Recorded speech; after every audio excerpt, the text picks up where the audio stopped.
आपल्या शरीरावर कुठेही पांढरा डाग दिसला तर आपल्याला प्रश्न पडतो की मला कोड झाला आहे का, मग हे माझ्यापासून दुसऱ्यांना पसरेल का, आणि आपल्याला अचानक भीती आणि गैरसमज असे अनेक प्रश्न आपल्या मनात येऊ शकतात. तर कोड या विषयाबद्दल आज आपण शास्त्रीय पद्धतीने अद्ययावत माहिती घेणार आहेत. तर सगळ्यात आधी मी तुम्हाला सांगू इच्छिते की कोड हा संसर्गजन्य नाही, हा एका व्यक्तीपासून दुसऱ्याला होत नाही आणि ही काही पापाची शिक्षा पण नाही. तर कोड काय आहे? कोड म्हणजे एक ऑटोइम्यून डिसऑर्डर आहे, म्हणजे आपल्या शरीराच्या प्रतिकारशक्तीमध्ये बदल झाल्यामुळे कोड होतो. तर आपल्या त्वचेच्या खालच्या लेयर्समध्ये मेलॅनोसाइट्स असतात, म्हणजेच रंग बनवणाऱ्या पेशी असतात आणि त्या पेशीचं काम असते मेलॅनिन बनवणं, म्हणजेच रंग बनवणे. तर जेव्हा ऑटोइम्युनिटी म्हणजेच आपल्या शरीराच्या रोगप्रतिकारशक्तीचं काम असते की बाहेरून येणाऱ्या जंतूला बाहेर काढणे, त्याच्यासोबत फाईट करणे, पण काही सिस्टीममध्ये बिघाड झाल्यामुळे आपली रोगप्रतिकारशक्ती आपल्यावरच अटॅक करत आहे. म्हणजे आपल्या शरीरातले टी सेल्स आपल्या मेलॅनोसाइट्स म्हणजेच रंग बनवणाऱ्या पेशीवर अटॅक करतात आणि त्यामुळे मेलॅनिन बनत नाही आणि म्हणूनच आपल्या शरीरावर पांढरा चट्टा तयार होतो. तर हे इम्युनिटीचा आजार आहे. जसं काही आपण ऐकलं आहेत की थायरॉईड ग्रंथीचे आजार असतात, हायपोथायरॉइडिझम, हायपरथायरॉइडिझम, हे पण एक ऑटोइम्यून आजार आहे. किंवा मग रिमॅटॉइड आर्थरायटिस, असे खूप सारे वेगवेगळे आजार आहेत. साय लागणे, डोक्यामध्ये असं चट्टा पडणे, तर हे सगळे ऑटोइम्युनिटी आजार आहेत. त्याच प्रकारचा आजार आपला विटिलिगो किंवा कोड पण आहे. तर आपल्या शरीरावर कोणताही पांढरा चट्टा झाला तर तो कोड असू शकतो का? तर नाही. वेगवेगळ्या कारणामुळे पांढरे चट्टे होऊ शकतात. कधीकधी 30च्या वयानंतर असे छोटेसे पिन पॉईंट एवढे पांढरे डाग आपल्याला हातापायावर दिसू शकतात. त्याला आम्ही पॅथिक IgH ज्याला म्हणतो, हायपोमेलॅनोसिस. तर हे एक म्हणजे तीडचाच प्रकार आहे, वयामानानुसार येतं आणि हे पसरत नाही, साईज तेवढीच राहते. तर हा कोड नाही. बहुतांश पेशंट असे छोटे छोटे पिनच्या साईज एवढे चट्टे घेऊन येतात माझ्याकडे, पण ते कोड नसतं. दुसरं आहे सुरंबी. सुरंबीमध्ये पण पांढऱ्या फिक्कट रंगाचे चट्टे तयार होतात. तसंच काही आपल्याला इजा झाली किंवा काही इन्फेक्शन झाल्यावर सुद्धा जेव्हा ही इजा हील होते त्याच्यानंतरसुद्धा हायपोपिगमेंटेड पॅचेस आपल्या शरीरावर पडू शकतात, हे सुद्धा कोड नाही. तसंच कुष्ठरोग, याच्यामध्ये पण फिकट रंगाचे चट्टे तयार होतात, हे सुद्धा कोड नाही. तर असे बरेच आजार आहेत. कधीकधी एखादा निवस असतो, डिपिगमेंटोसस, ज्याला आपण जन्मखूनचा प्रकार म्हणतो, असे पण असतात जे की फिकट रंगाचे असतात, हे सुद्धा कोड नाही. तर यासाठी आपण आपल्या त्वचारोग तज्ज्ञाला भेट द्यायला पाहिजे. त्यांनी ते तपासतील आणि त्याची वूड्स लॅम्प एक्झामिनेशन करतील, गरज पडली तर बायोप्सी करून घेतील आणि मग त्याचं निदान लावतील की ते कोडच झालेलं आहे आपल्याला की मग काही वेगळा आजार आहे. तर असंच पांढरा चट्टा दिसल्याबरोबर आपण घाबरून जाऊ नये आणि असे गैरसमज किंवा मग भीती वाटून घेऊ नये. तर मग हे कोडचे काय प्रकार असतात? कोड जनरली 2 टाईपचा असतो. म्हणजे एखाद्याला शरीराच्या दोन्ही बाजूला पांढरे चट्टे निर्माण होऊ शकतात आणि एकापेक्षा जास्त जागेवर पण होऊ शकतात. त्याला आम्ही नॉन सेगमेंटल विटिलिगो म्हणतो. दोन्ही हाताला, दोन्ही पायावर किंवा पोटावर, पाठीवर कुठेही होऊ शकतं. आणि एक असतं सेगमेंटल विटिलिगो, जे फक्त एका ठराविक भागावर एक चट्टा तयार होतो, समजा चेहऱ्यावर, ओठांवर किंवा तळपायावर. तर अशा जागेवर, एकच जागेवर सुरुवात होते, त्याला सेगमेंटल विटिलिगो म्हणतात. सगळ्यात आधी ओळखणं महत्त्वाचं आहे की ॲक्टिव्ह की इनॲक्टिव्ह, म्हणजे स्टेबल विटिलिगो झाला आहे का अनस्टेबल, म्हणजे डिझीज ॲक्टिव्हिटी चालू आहे का. जर मागील काही वर्षामध्ये किंवा काही महिन्यामध्ये चट्ट्याची साईज तेवढीच आहे आणि नवीन चट्टे तयार झाले नाही आहे, त्याला आपण स्टेबल विटिलिगो म्हणतो. आणि जर का चट्ट्याची साईज वाढत आहे किंवा दुसरे चट्टे तयार होत आहे, त्याला आपण अनस्टेबल विटिलिगो म्हणतो. आणि त्याचं कारण आहे की डिझीज ॲक्टिव्हिटी अजून चालूच आहे पेशंटमध्ये. आणि अनस्टेबल विटिलिगोला आधी आपण स्टेबल विटिलिगो म्हणजेच ट्रीटमेंटचे 2 पार्ट असतात.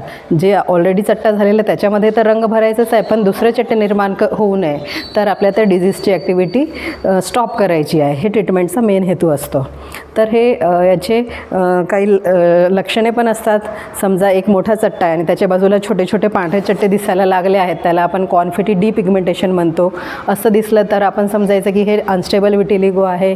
किंवा मग कधी कधी कोणतं पेशंट खाजवतो, स्क्रॅचिंग करतो किंवा त्याला काही इंजुरी झाली आहे, त्या जागेवर पण पांढरे चट्टे होत आहेत, ते पण किबनर फिनॉमिना असते.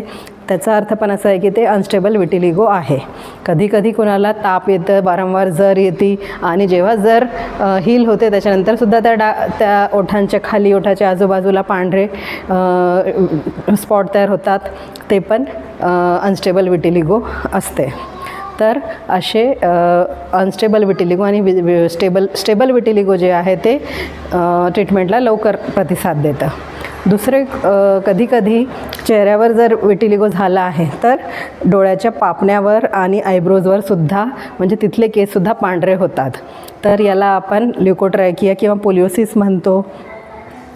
कोणता विटिलिगो लवकर प्रतिसाद देतो? तर ज्या जागेवर, त्वचेच्या ज्या जागेवर केस आहेत ते ट्रीटमेंटला लवकर प्रतिसाद देतात. याचं कारण काय आहे? कारण की जिथे आपल्या त्वचेच्या खाली हेअर फॉलिकल आहे, त्या हेअर फॉलिकलच्या खाली मेलॅनोसाइट रिझर्वायर असते, म्हणजेच रंग बनवणाऱ्या पेशीचं रिझर्वायर असते. आणि तिथून मग पेशी मायग्रेट होऊन वर त्वचेवर मेलॅनिन वर येऊ शकतो आणि रंग बनण्यास अजून मदत मिळते. तर ज्या भागावर केस नाहीत, जसं की ओठ झाले, आपले तळहात तळपाय झाले, या भागावरचा विटिलिगो ट्रीटमेंटला थोडा स्लोली प्रतिसाद देतो. आणि फेस आणि नेकचा विटिलिगो लवकर प्रतिसाद देतो. जिथे केस आहे तिथल्या विटिलिगोमध्ये कलर आणायला थोडं लवकर कलर येतं. तर आता याच्या ट्रीटमेंटबद्दल बोलूया. तर आता याच्यामध्ये आपण बघितलं की हे ऑटोइम्युनिटीचा आजार आहे. तर आजकाल खूप सारे अत्याधुनिक ट्रीटमेंट्स निघालेले आहेत, ज्याच्यामुळे आपल्याला बरेच वेगवेगळे प्रोसेसेसने आपल्याला कलर आणता येते. तर सगळ्यात आधी टॉपिकल थेरपी, जसं की क्रीम्स लावून, जर एकच चट्टा आहे तर काही कॉर्टिकोस्टेरॉइड्स क्रीम किंवा मग टॅक्रोलिमस, पेमेक्रोलिमस असं कॅल्शियम इनिबिटर क्रीम्सनी पण कलर आणता येते. दुसरं आहे फोटोथेरपी. तर याच्यात फोटोथेरपी एक मशीन असते, ज्याच्यामध्ये खूप सारे लाईट्स असतात आणि त्या चेंबरमध्ये पेशंटला काही मिनटासाठी थांबवलं जातं आणि त्याच्यामधून अल्ट्राव्हायोलेट बी लाईट येते, जे की त्या चट्ट्यावर पडून त्याच्यामध्ये रंग बनवण्यास स्टिम्युलेट होते.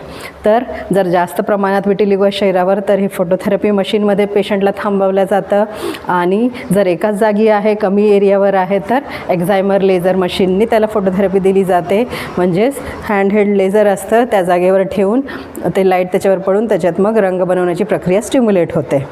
तर आता जर जास्त विटिलिगो आहे, जास्त प्रमाणात आहे, तर त्याला सिस्टमिक थेरपी सुरू करतात, म्हणजे इम्युनोमॉड्युलेटर्स देतात. आणि आता आधुनिक उपचार जे निघालेले आहे त्याला जॅक इनिबिटर्स म्हणतात. जे ही पाथवे आहे, इम्युनिटीची पाथवे, ज्याच्यामुळे मेलॅनोसाइट डिस्ट्रॉय होत आहे, त्या पाथवेला हे जॅक इनिबिटर्स थांबवतात, जेणेकरून मेलॅनोसाइट्स डिस्ट्रॉय होणार नाही. तर याला हे जॅक इनिबिटर्स, याचे क्रीम्स पण असतात, क्रीम आणि टॅबलेट्स पण असतात, जसं की टोफासिटेनिब जे इंडियामध्ये आहे, क्रीम्स आणि टॅबलेट्स. काही देशामध्ये रुक्झोलिटेनिब क्रीम्स अवेलेबल आहेत, जे 12 वर्षापेक्षा मोठ्या मुलांना दिली जाते.